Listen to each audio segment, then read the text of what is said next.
What's going on, people of the interwebs?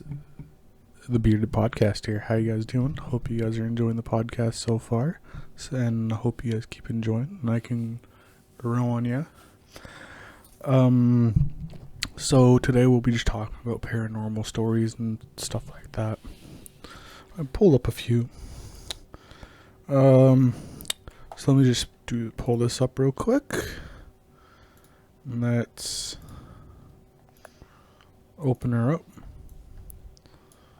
So the first one we'll be talking about is Annie 96, which is one of those online myths, and they just basically what it was a story of a guy getting a text from this random person named Annie, and it was just through WhatsApp and all that, and it was just a bunch of text based. It's like trying to be like a horror movie. Wasn't really anything too big.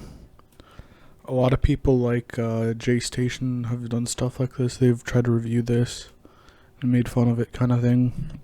Other people that I really enjoy watching, like Ghost Adventures, Huff Paranormal. Oh my gosh, those are people who are really, really into it, and they try and get more of their viewers engaged and interested in the content and interested in the story of the places that they go to, and interested in the situation and what they see. And it's hard to tell if a lot of it's real or fake, and they do a good job on it. I know I'm a skeptic. I think they're real. I don't know if they are or not. The next one, let's see, what do we have here? History of Blair Witch.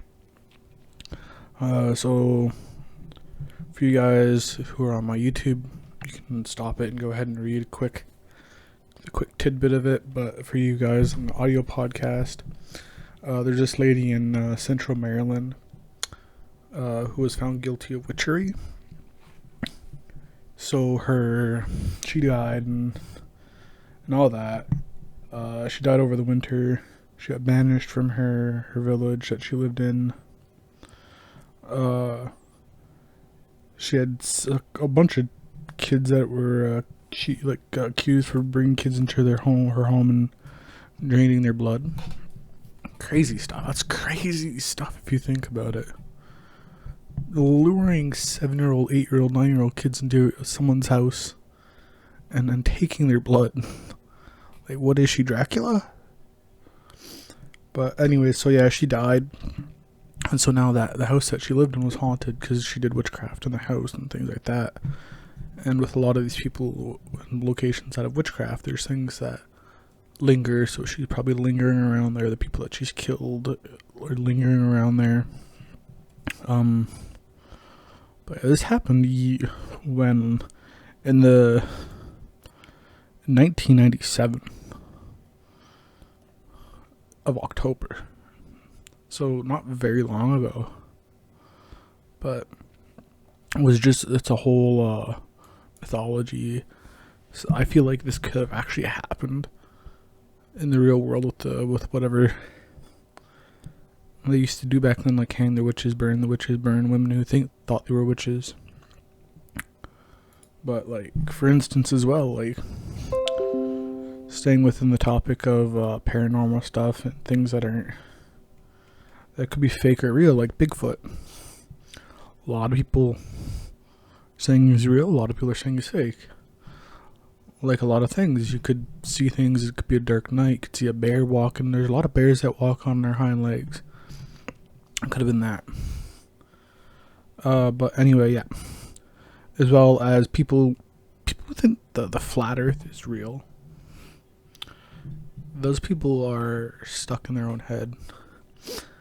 As well as these like the Ouija board and Charlie and the candle game. Those are all things that could also be tricking your mind, and like subconsciously it's like, oh, it's happening, but like back in the back of your brain, your subconscious is you're doing it yourself to scare yourself. That's the biggest thing. So The next one is the that I found it more interesting than a lot of the other ones out there, was the Cecil Hotel in LA. A lot of people have been here. Sam Colby have been there. Oh my gosh, has been there. Ghost Adventures have been there. A bunch of people have been there. So basically, there's a bunch of deaths here and suicides. From 1931 all the way up until 1962. A lot of people died in the rooms, jumped out of the buildings. It also kept going again for a while in 1964 with Goldie Osgood. She was murdered. There's a person called the Night Stalker. He died there in the 1990s. Jack Underwedge lived there.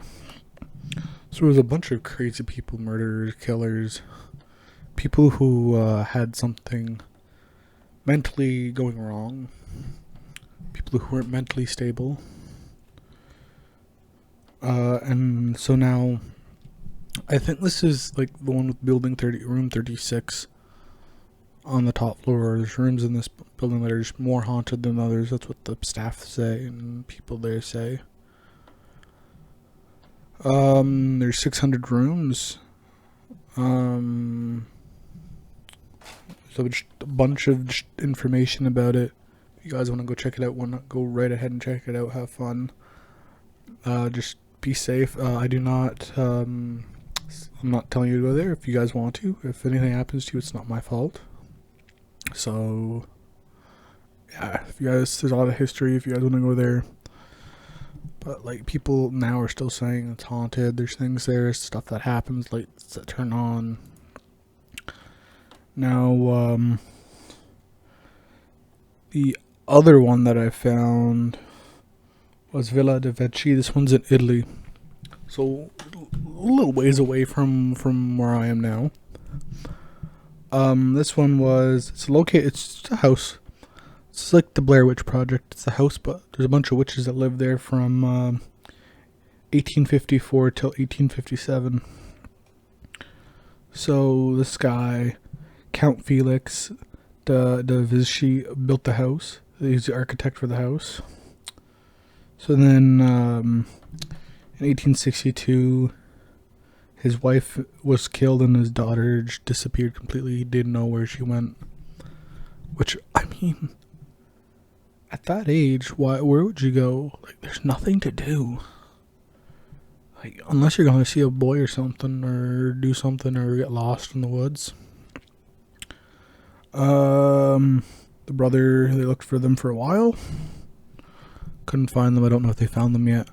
There's no information that I could see in here, but if you guys on YouTube, that's what it looked like, the building. This is Aleister Crowley. He was one of the guys who went there as an exorcist. But yeah, there's a bunch of houses that lived there, and a mysterious avalanche wiped everything out. So every house in the area is gone now, but it's weird that everyone disappeared and everyone who lived there died either by suicide or got murdered. And no one wanted to... I guess no one lived there afterwards because it got wiped out. But everyone lived there until World War II. And it's like... got wiped out in 2002 from something. Someone must have gone there within that time and done something. Then what else? What else do we have? Who else? Finally, we have the Liz Borden house. It's now no longer a house. It's still a house. It's a bed and breakfast now. They turned it into like a bed and breakfast stay and go haunted experience.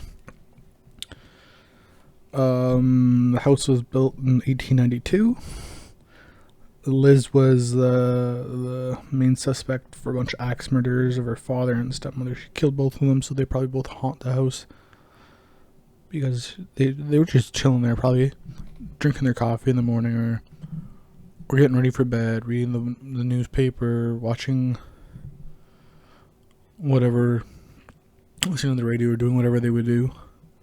And the daughter comes and just whack, whack. Both of them, killed both of them with an axe. So there's probably something going on with the daughter. Guests who visit the house now in Massachusetts, they can hear crackling. They sometimes hear the maid screaming at Beasley. She killed the maid too. And then sometimes you can see the parents walking around the grounds. But now, guys, this whole building you can go here as a bed and breakfast. It's kind of creepy if you ask me.